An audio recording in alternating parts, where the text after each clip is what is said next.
तब हिजकिय्याह फूट फूट कर रोया। Praise the Lord. मेरा नाम जॉन स्टीवंस है। आप लोगों के लिए सुसमाचार लेके आया हूँ। परमेश्वर की दया और उसके अनुग्रह से आज का सुसमाचार हम दूसरा राजा और उसका 20वां अध्याय और पहली 3 आयतें पढ़ेंगे। आज प्रभु हमें इससे क्या सिखाता है, आज वो देखेंगे। पहली 3 आयतों को पढ़ता हूं मैं आप लोगों के लिए।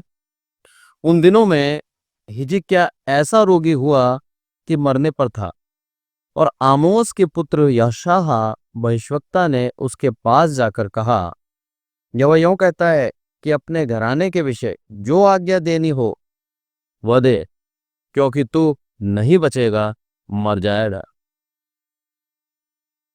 परिस्थिति देखिए आप। परमेश्वर का भविष्यवक्ता परमेश्वर के कहे अनुसार हिजकिय्याह के पास पहुंचा, और इसका मरना पूर्ण रूप से तय था, क्योंकि परमेश्वर ने यशायाह को भेजा था, और यशायाह ने अपने मन से नहीं कहा, परमेश्वर की आज्ञा के अनुसार हिजकिय्याह को वो संदेश दी। यशायाह का काम सिर्फ संदेशवाहक का था। जो परमेश्वर उसको अपनी आत्मा के द्वारा कहता था, उसको वो प्रजा तक लेके जाया करता था। पुराने नियम के अंदर यदि हम देखें तो परमेश्वर का बात करने का तरीका कुछ इस तरह से था। पहले परमेश्वर भविष्यवक्ताओं के द्वारा मनुष्यों से बातें करता। आज परमेश्वर बाइबल के द्वारा हमसे बात करता है, स्वप्नों में हमसे बात करता है। आज हमें जानना है कि प्रभु क्या कहना चाहता है हमारे लिए, तो उसकी नजदीकी में बने रहे। हिजकिय्याह जो कि एक परमेश्वर का भय मानने वाला, परमेश्वर के पीछे ईमानदारी से चलने वाला एक अच्छा राजा था, पर उसके जीवन में एक गलती आई। उस गलती के कारण परमेश्वर ने उससे क्या बोला? बोला तू अब नहीं बचेगा। हमारे जीवन से हम सीखते हैं, यदि हम परमेश्वर के पीछे चल रहे हैं, परमेश्वर ने हमें संपन्न किया है, परमेश्वर ने समृद्ध किया है, बहुत ही आशीषें दी हैं। आप ये मत समझना कि वो आशीषें आपके जीवन में जीवन भर बनी रहेंगी। यदि आपके जीवन में घमंड आया, यदि आपके जीवन में अहम आया, तो आशीषें प्रभु छीन भी सकता है। या फिर यूं कहें कि उन आशीषों के लिए हम खुद अयोग्य हो जाते हैं, जब हम अपने जीवन के अंदर घमंड और हमारे जीवन के अंदर हम अहम लाते हैं। एक उदाहरण से देखते हैं। नबूकदनेस्सर को परमेश्वर ने चुना था इसराइलियों के ऊपर राज्य करने के लिए। नबूकदनेस्सर बेबीलोन का राजा था, और इसराइली परमेश्वर की निज प्रजा थी। पर जब इसराइलियों ने परमेश्वर को छोड़ के अन्य देवी देवताओं को पूजने लगे, अन्य देवी देवताओं के सामने सर झुकाने लगे और उसकी सामने की वस्तुओं को खाने लगे, तब परमेश्वर ने बेबीलोन के राजा नबूकदनेस्सर को चुना। बोला तू जा और मेरी जाति को कष्ट दे, उसके ऊपर रूल कर, उसके ऊपर तू राजा बन के रहे, और उनको तू क्या कर, बदवाई में ले ले, क्योंकि उन्होंने मुझे छोड़ दिया। और जैसे परमेश्वर को वो बाड़ा हटा, बेबीलोन का राज्य इसराइल के ऊपर हावी हो गया और इसराइलियों को बंधुआ बना के परिस्थिति बदल गई। जब समृद्ध थे तब परमेश्वर को भूल गए थे। आज जब गिरावट में आए, आज जब बंधुआई में आए, तो परमेश्वर को दोबारा स्मरण करा, दोबारा परमेश्वर से विनती और प्रार्थना करी। मेरा प्रभु दयालु था, बेबीलोन के राज्य को हटाकर फारस के राज्य को उनके ऊपर कर दिया, और फारस के राज्य के जो राजा था उसको उनके लिए दयालु कर दिया, और इसराइल दोबारा संपन्न होने लगा, दोबारा फल फूलने लगा, दोबारा उसका मंदिर का स्थापना दोबारा करवा दी। और परमेश्वर की दया देखिए, जो उनकी आराधना होती थी वैसे ही वो दोबारा आराधना करने लगे। जब हम हमारी गलतियों को मान लेते हैं और जैसे ही प्रभु के सम्मुख जाते हैं, आप देख लेना आपके जीवन को वो दोबारा स्थापित कर देता है। ये प्रभु की महानता है। हम मनुष्य हैं, हमारे जीवन के अंदर पाप आएंगे। मैं अभी कुछ समय पहले एक YouTube पे कमेंट आया था, उसके अंदर लिखा है भाई ने कि पास्टर साहब मेरे को बताइए आप कि मेरे जीवन के अंदर मैं बपतिस्मा ले चुका हूँ, पापों का अंगीकार करके मैंने बपतिस्मा लिया था, पर आज भी कई बार पाप हो जाते हैं, तो मैं क्या करूं? सच्चाई, परमेश्वर का भय मानकर हम जी रहे हैं।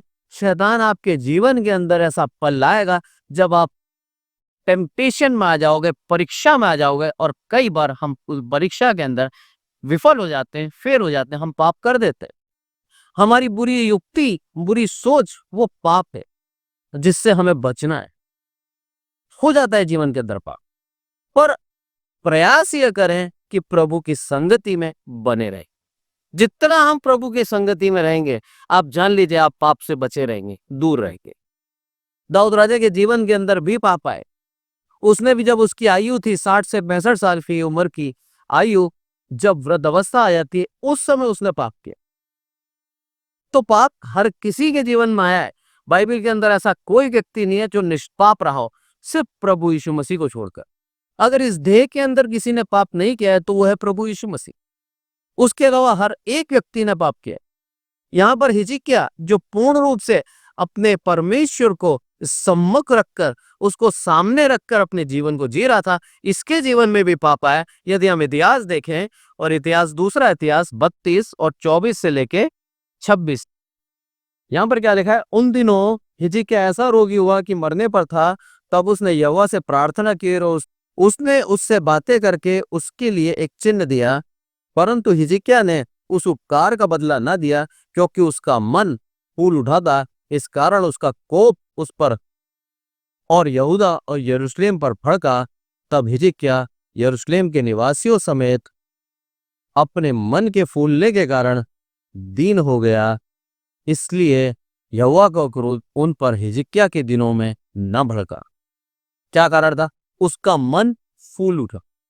परमेश्वर को परखा, परमेश्वर ने इसके लिए चिन्ह भी ठहराया, पर उस चिन्ह को पाकर भी परमेश्वर के उपकार को नहीं समझा और ये फूल उठा। आपके जीवन में एक छोटा सा घमंड आपको परमेश्वर से कई अधिक दूर ले जा सकता है, बहुत दूर ले जा सकता है। हमें परमेश्वर के करीब रहना है तो हमें नम्र बने रहना होगा। यहां पर परमेश्वर ने यशायाह को बोल दिया, बोला जा और जाके हिजकिय्याह से कह दे, अब तेरे जो दिन हैं वो बचे नहीं है, और तेरे को जो कहना है वो कह दे। पुराने समय के अगर हम बात करें, इतिहास की बात करें, तो इसराइल के अंदर और अन्य अन्य राजाओं के अंदर वो मरने से पहले राजा नियुक्त करके जाते थे, अपनी गद्दी देके जाते थे, क्योंकि उनको मालूम है अगर गद्दी नहीं दी तो परिस्थिति बिगड़ जाएगी और ये लोग अराजकता की दशा में आ जाएंगे और लड़ाइयां होंगी। इसलिए उसको राजा नियुक्त करके जाना जरूरी था। परमेश्वर ने जो इसके भलाई के काम इसने इतने जीवन में करे थे, उन कामों के कारण परमेश्वर ने यशायाह को भेजा, बोला जा अब हिजकिय्याह बचेगा नहीं, तुम बोल। और हिजकिय्याह जो पूर्ण रूप से अब अपना मन जो उसका फूल उठा था दोबारा दीन बना। क्या बोलता है यहाँ पर दूसरी आयत के अंदर? तब उसने दीवार की ओर मुंह फेर यहोवा से प्रार्थना करके कहा, हे यहोवा, मैं विनती करता हूं, स्मरण कर, मैं सच्चाई और खरे मन से अपने को तेरा सम्मुख जानकर चलाता आया हूं, और जो तुझे अच्छा लगता है वही करता आया हूं। तब हिजकिय्याह फूट फूट कर रोया। अपनी गलतियों को मान लिया मेरे प्रभु के सामने, और जैसे ही प्रभु के सामने गलतियों को मान लिया, प्रभु ने उसके जीवन को एक्सटेंड कर दिया, बढ़ा दिया। पर यहां पर हम देखते हैं 4 चीजें हैं। सबसे पहले, हे यहोवा तू स्मरण कर। क्या परमेश्वर हमें भूल गया है जो हमें उसको कहना पड़ रहा है कि हे प्रभु तू याद कर? तो फिर इसका मतलब क्या हुआ? किस तरह से हिजकिय्याह कह रहा है कि हे प्रभु तू स्मरण कर? परमेश्वर हमारे को कभी नहीं भूलता। वचन लिखा है, उसने अपनी हथेली पर हमारा चित्र खोद कर बना रखा है। परमेश्वर हमें कभी नहीं भूलता। फिर हिजकिय्याह के कहने का मतलब क्या है? हिजकिय्याह कहना चाह रहा है कि हे प्रभु तूने मुझे सब कुछ दिया, तूने मुझे पद दिया, मैं राजा बना और मेरे हाथ में सब कुछ तूने कर दिया, पर उसके बावजूद भी प्रभु तेरा भय मानते हुए मैंने अधर्म और अन्याय नहीं किया। इस बात को स्मरण कर। याद कर प्रभु मेरी उन भलाई के कामों के लिए जो मैंने तेरे को प्रसन्न करने के लिए करे। उन कामों को स्मरण करने के लिए कह रहा है कि प्रभु तेरा भय मानते हुए मैं अपने जीवन के अंदर चलाऊं। मेरे प्रभु उन बातों को, उन कामों को स्मरण कर कि मैं तेरा भय मानता था और मानता हूं। जीवन के अंदर गलती हुई, अहम आया, मैं अभिमानी हुआ, पर आज मैं पछताता हूं। आज मैं फूट फूट कर रो रहा हूं। हे प्रभु मेरे आंसुओं का बदला दे। अब मेरे प्रभु की दया देखिए आप, जो बात हो चुकी थी, जो बात तय थी, हिजकिय्याह का मरना परमेश्वर की ओर से था। परमेश्वर की दया के कारण वो बात 15 साल आगे टल गई। हमारे हाथ में वो शक्ति दी है प्रभु ने कि हम विनती करके मेरे प्रभु को मना सकते हैं, मेरे प्रभु से विनती कर कर उसकी दया मांग सकते हैं। और मेरा प्रभु पूर्ण रूप से दयालु है, वो आपके ऊपर दया जरूर करे। इन वचनों से हम सीखते हैं, जैसे ही हिजकिय्याह को ये पता लगा कि मेरा प्रभु मुझसे नाराज है, तुरंत बोलता है, हे प्रभु स्मरण कर, एक समय था कि मैं तेरे सम्मुख चलता था। लिखा है यहां पर, क्या बोलता है?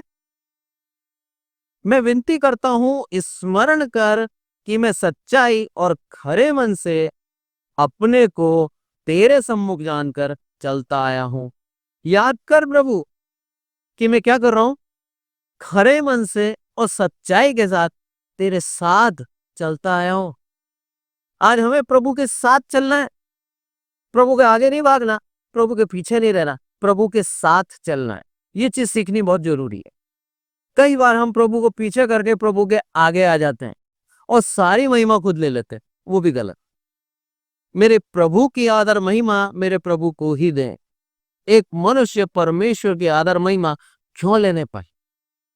प्रभु चाहता है कि हम उसके साथ साथ चलें और वो हमारी अगुवाई करे।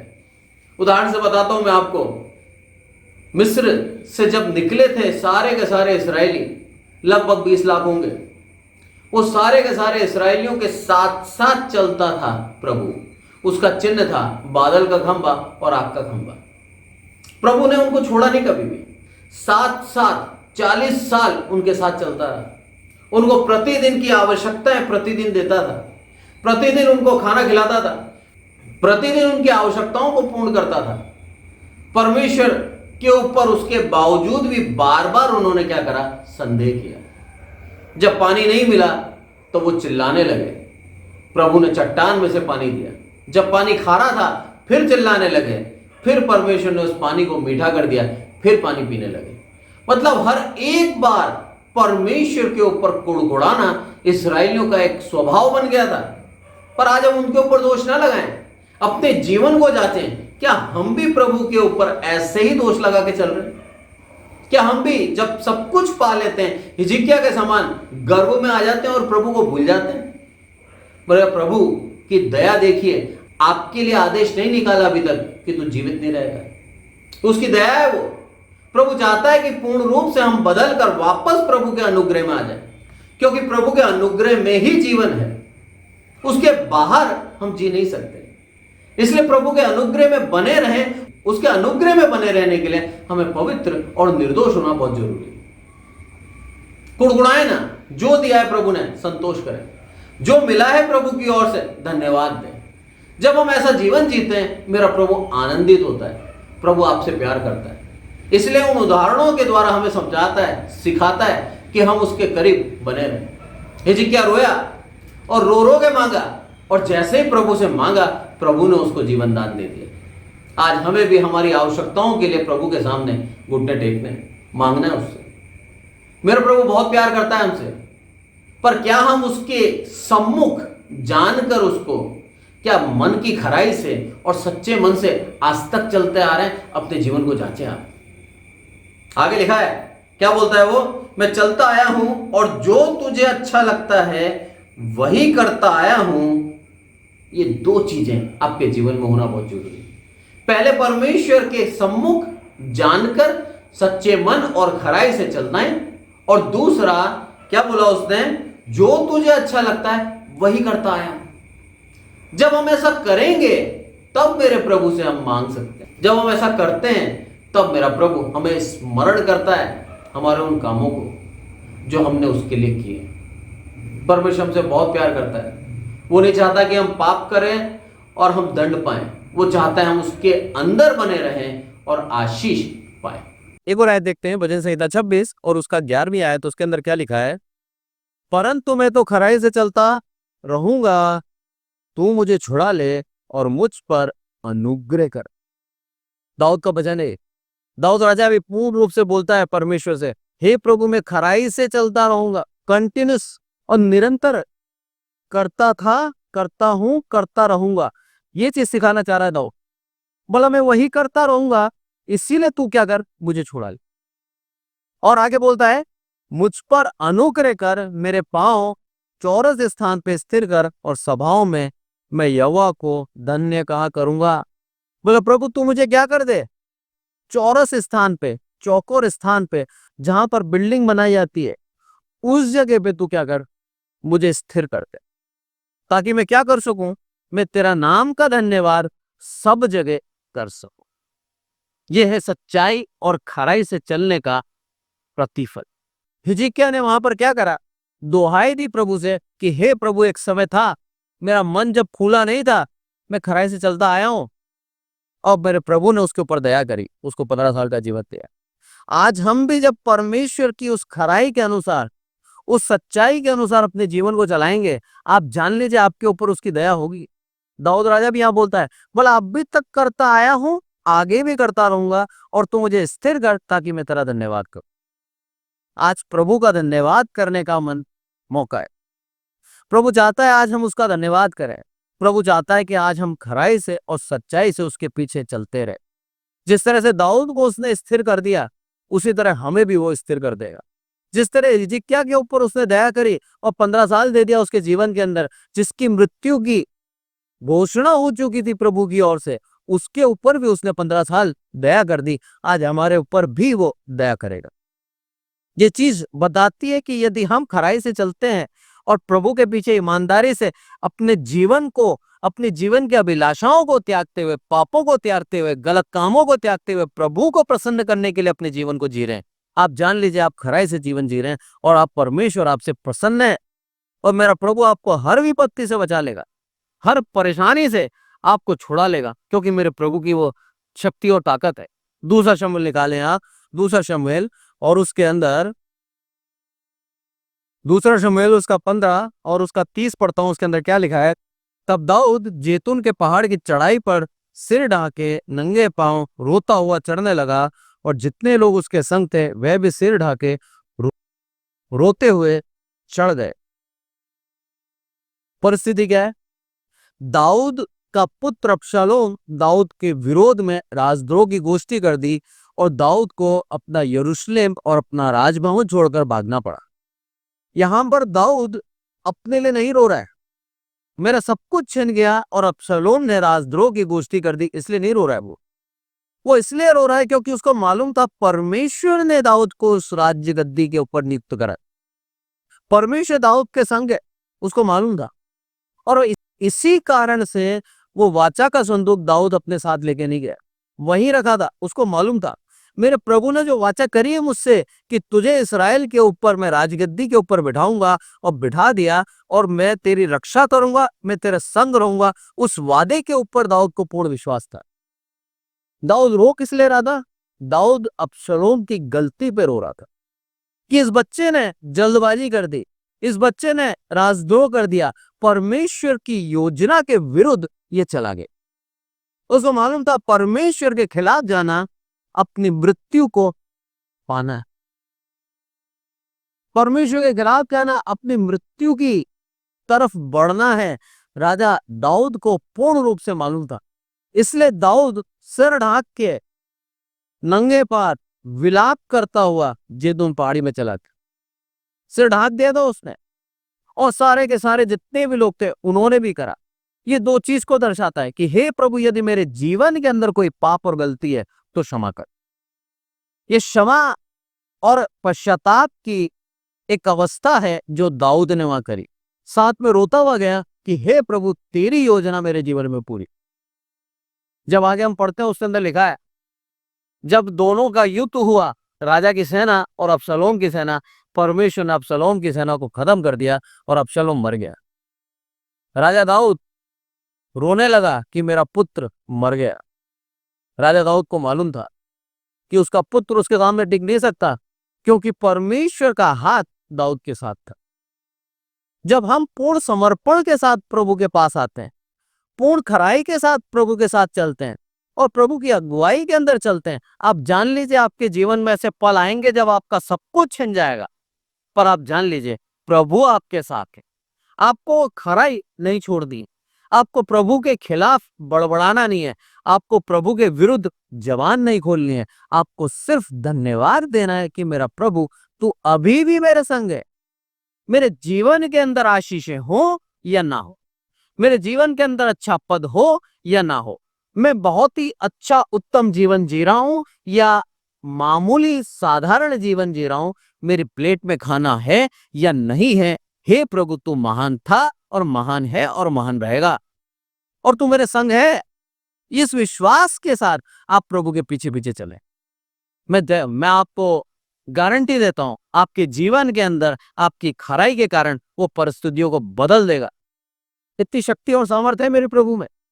दाऊद जो की अवस्था है, सर ढाक के नंगे पार रोता हुआ जा रहा है, और यही दाऊद वापस उसी यरूशलेम के अंदर राजगद्दी पे बैठा, क्योंकि इसने अपनी खराई को, अपनी सच्चाई को, अपने मन को प्रभु की ओर से दूर नहीं करा, प्रभु की ओर लगाता रहा, प्रभु के नजदीकी में बढ़ता रहा। आज आपको और मेरे को परमेश्वर इस संध्या को एक मौका देगा कि हम प्रभु के नजदीकी में बढ़े, उसकी गहराई को समझे, उसकी दया को समझे, उसके कामों को, हम परमेश्वर के काम जो हमारे जीवन में कर रहा है उन कामों को समझे। सिर्फ प्रभु को आशीषों के अनुसार ही ना तोले, वो हमारे जीवन के अंदर जो कुछ करता है हर एक बात में उसकी नाम की महिमा हो, और हर एक बात हमारे लिए भलाई के लिए, इस चीज को हम समझे। लिखा है वचन कि तेरी कल्पनाएं मेरे लिए भलाई की है। हम समझते नहीं है उस समय, पर बाद में जब भलाई निकल के आती है तब हमें समझ में होता है कि वो दुख हमारे जीवन में क्यों आया। हम लोग दुखों से घबराए ना। हमारे जीवन के अंदर जब हम रोते हैं बिलक बिलक कर, हम प्रभु के नजदीकी में आते हैं, मेरा प्रभु आपके उन आंसुओं को व्यर्थ जाने नहीं दे। हिजकिय्याह रोया, हिजकिय्याह को 15 साल और जीवन दिया। दाऊद राजा रोया, दाऊद राजा को दोबारा राजगद्दी मिल गई। आपके जीवन के अंदर यदि आप वो दुख के अंदर आप जी रहे हैं कि आपका सब कुछ छिन गया, आप 1% भी निराश ना हो, बल्कि आप परमेश्वर की दया और उसकी करुणा के ऊपर विश्वास रखते हुए अपने जीवन को जिए। यदि आपके आंसू बहे दुखों के अंदर, आप जान लीजिए आपके हर एक आंसू के बदले मेरा प्रभु आपके जीवन में आशीष देना चाहता है। बस आप खराई, सच्चाई और मन की शुद्धता से प्रभु के पीछे निरंतर चलते रहें। मन में कभी भी कुड़कुड़ाए ना, प्रभु के खिलाफ कभी कुछ बोलने का हियाव ना करें। परमेश्वर की योजना के ऊपर विश्वास रखते हुए अपने जीवन को चलाते रहे। आपके जीवन के अंदर आशीषों का अनुभव आप करें। आज के वचन के द्वारा प्रभु हम सबको आशीषित करें। आइए प्रार्थना करें। हे हमारे प्रभु, आपका बहुत बहुत धन्यवाद देते हैं मेरे प्रभु, सारी आदर महिमा आपको देते हैं। विशेष करके प्रार्थना करते हैं मेरे प्रभु आपकी दया, आपकी करुणा के लिए मेरे प्रभु। आपकी दया, आपकी करुणा से मेरे प्रभु ये वचन लोगों तक पहुंचा पाए हूं मैं। मेरे प्रभु ऐसे ही ये करुणा और आपकी दया हमारे ऊपर बनी रहे मेरे प्रभु। और जितने भी लोग मेरे प्रभु आपके वचनों को सुनते हैं, हर एक को आशीषित करना मेरे प्रभु, हर एक को गंभीरता से सिखाना मेरे प्रभु की सच में आपके पीछे ईमानदारी से चलना, खराई से चलने का जो प्रतिफल है वो अद्भुत है मेरे प्रभु। सारी आदर महिमा आपको देते हैं मेरे प्रभु। हम घटे आप पढ़े, ये वचन लोगों के दिलों के अंदर घर करे मेरे प्रभु, और सच्चाई से आपके पीछे चलने वाले एक सच्चे मसीह ठहरे मेरे प्रभु। सारी आदर महिमा आपको देते हैं मेरे प्रभु। प्रभु यीशु मसीह के नाम से मांगते हैं, आमीन। और अब हमारे प्रभु यीशु मसीह का अनुग्रह, पिता परमेश्वर का प्रेम और पवित्र आत्मा की सहभागिता हम में से प्रत्येक के जीवन के अब तक होती रहे, आमीन। Praise the Lord. Thank you so much.